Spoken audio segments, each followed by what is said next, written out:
Nintendo! Hey everyone, welcome back with Abino Mac, where today we're going to start our first playthrough of All-Star in Super Smash Bros. Brawl. And we're going to do it with one of my favorites, Wolf here, folks. Oh, and here's, speaking of another one of my favorites, there's Lynn from Fire Emblem. And speaking of her, I think we're going to get right into our, facts and trivia stuff for Brawl right here today. So, there's some trophy description errors. And one of them relates directly to Lynn, where it says she's 15 years old. However, she's actually only 15 in the Japanese version of Fire Emblem, but she was aged up to be 18 in the English version, and that's definitely not unusual for the Fire Emblem series. A lot of weird stuff in in Japan with that series. I'm not gonna lie, I don't know. It's just Japan's a different place and stuff like that. The age of consent, I think, was 12. I could be wrong. I kind of hope I'm wrong. But yeah, the things are definitely different there. If it's not 12, it's still a very young age. Teenagers essentially, I think, are very sexualized in Japan, unfortunately. But, I don't know. I guess all I can say is, what's good for the American culture. And I don't know. I definitely think something that I think is kind of weird in Japan. I'm not going to lie. Either way, also, relating to Fire Emblem, the Black Knight's trophy says he wields the blessed sword, Atard. This is an oversight during localization. The Japanese version of the sword he wields is called Atard, but it was renamed Alendite outside of Japan.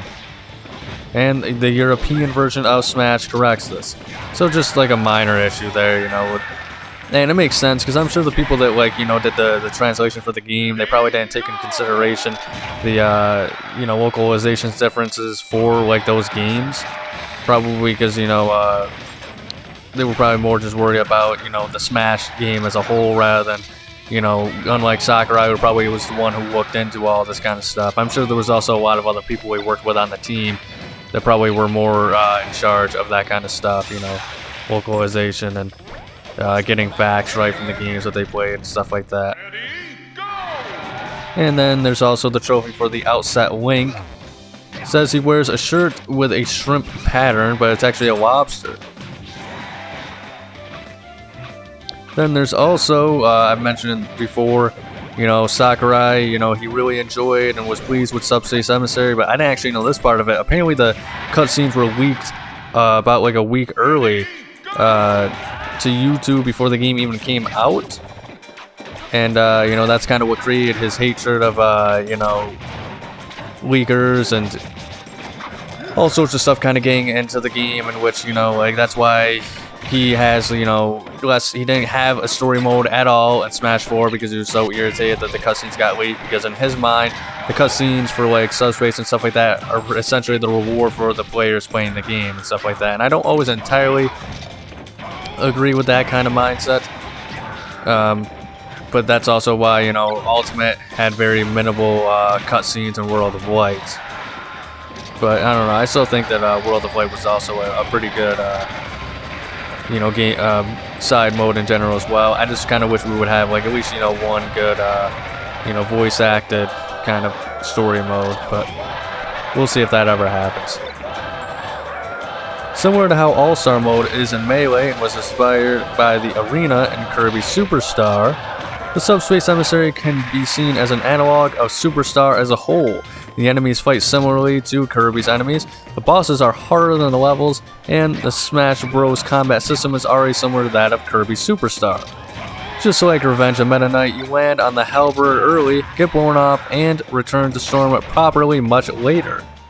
The Great Maze is also similar in structure to the Great Cave Offensive, an interconnected string of challenges and biomes, with various objects spread throughout. I thought, that's weird, I could have swore that the Great Maze was an actual thing in Kirby, not the Great Cave Offensive, but I don't know. Maybe I've unfortunately been giving out the wrong information here. Rayquaza is programmed to have a weak spot where all types of attacks would be about 40 to 50 more powerful against him. So, let me re-say that. Rayquaza is programmed to have a weak spot where all types of attacks would be about 40 to 50% more powerful against it, and in turn, would counterbalance Rayquaza being resistant to every type of attack. However, this weak spot was not applied to any of Rayquaza's hurt boxes in the early scheme, which effectively left Rayquaza a damage sponge boss. And oh, hell yeah, do I feel that whenever I face that dude. It seems like at first, and it's kind of with all the bosses in this game, like they take a lot of damage at first. Once they get to like the halfway point, it's like they just stop taking damage. And I don't know, I guess theoretically Rayquaza may have been too easy, but I don't know. I feel like he's also one of the bosses. Like a lot of bosses, you can read the patterns very easily, and it's just about, you know, avoiding their attacks and waiting for your opportunity. I think Rayquaza, it seems like a lot of times, a lot of his attacks, it's very difficult to read where he's going to be, or it's just difficult in the sense of like the positioning you need to be. Sometimes you can dodge and you'll still get hit. Other times, you know, I'll try and get behind him during certain attacks, and, you know, his body's so big that it's just not possible, I guess.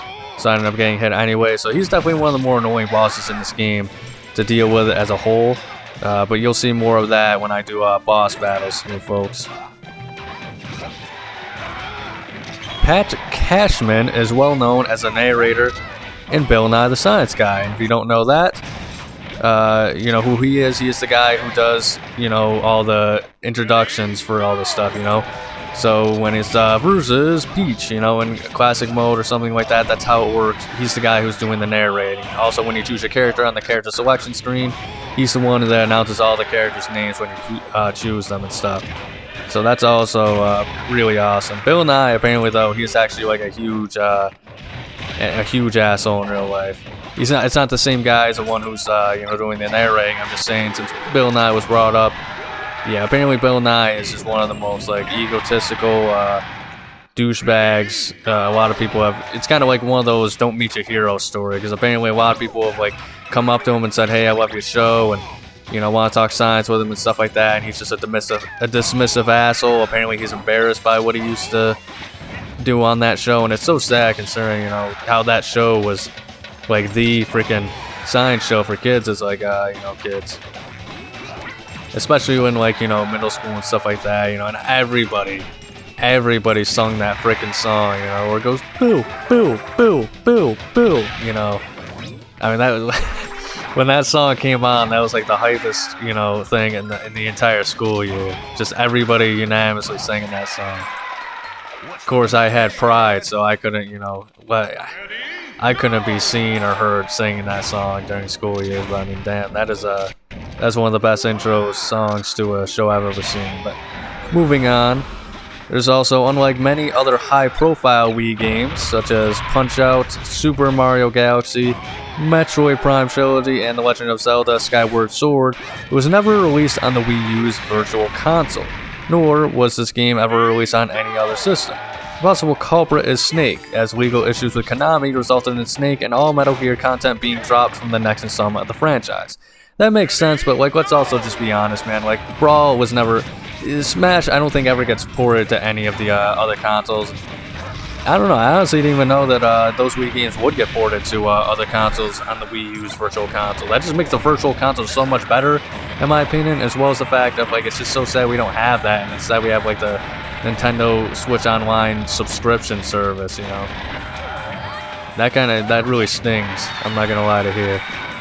But yeah, I mean, none of these characters, or none of these games are ever gonna really come back. I mean, I forget if the original Super Smash Bros. 64 is on the N64 emulator online yet.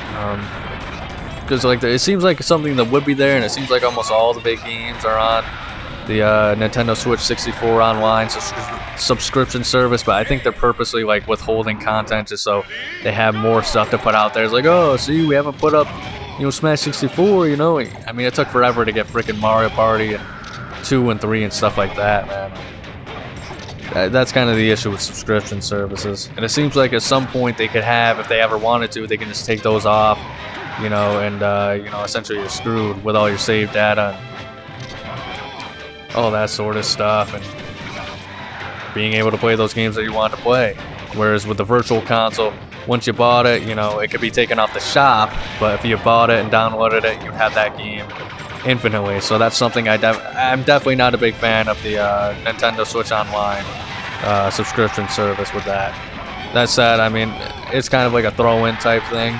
I would have, online regardless. So, I don't know. It's kind of like it's just kind of a point of contention for me. So apparently Marth debuted in Smash Bros. What the fuck are they talking about? This is tvtropes.org, by the way. I don't know what the hell they're talking about. Mother 3 was never officially released outside of Japan, so Lucas makes his international debut in Brawl. That is true. A couple of assist trophies fall under this for anyone in the Americas, namely the Devil World Devil, Barbara from Daigasso Band Brothers, I don't even know what the hell, Daigasso, I think it is, Daigasso Band Brothers, and Herlin from Kuriri and Kurin. Also, Saki Amayai. Jesus Christ, I'm so terrible at pronouncing Japanese names.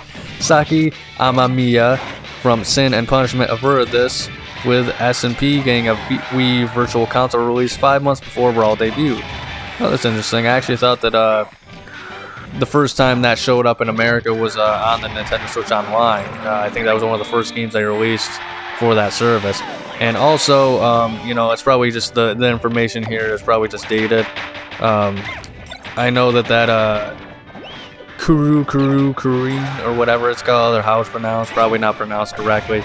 But yeah, that was also released on the Game Boy Advance, one of the first games on the Nintendo Switch Online as well. So that's kind of different now. And I think that Band Brothers game, yeah, I have no idea about that. Devil World, I think, is like an NES game. So, I mean, it's just like a weird maze thing where the devil can manipulate the maze and make it harder for you. But NES, so I doubt that's ever going to get released and stuff like that. And even if it is, it's kind of like one of those, who really cares kind of things, in my opinion. But I don't know. Plus, the devil's also like kind of like really gross. He's like a fat blue dude in like red boots and like red underwear. Half the time, he points with his crotch and stuff like that, or points to his crotch, not with it. But moving on, anyway. Anyway, so this can apply to any character from Japanese exclusive games that appear solely as stickers. However, Lilina is a noteworthy example, as because she was absent from the PAL versions of Fire Emblem The Blazing Blade due to the removal of the game's extended epilogue, this is the first time PAL players actually got to see her at all, albeit as a sticker. She would make a physical appearance in the PAL version of Fire Emblem Awakening 5 years later. Interesting. I wonder why they actually cut like a character like that from the Roy's game when they released. But that's going to be about it after this fight, folks. So I guess I'll give you the spiel early, and we'll have more trivia facts, from the TV tropes next episode and stuff like that. But thank you so much for watching. If you enjoyed, make sure to like and subscribe. Check out next week's episode on Nintendo Tuesday. Make sure to ring the notifications bell to be notified of daily Let's Play content. But above all else, please remember to have a nice day.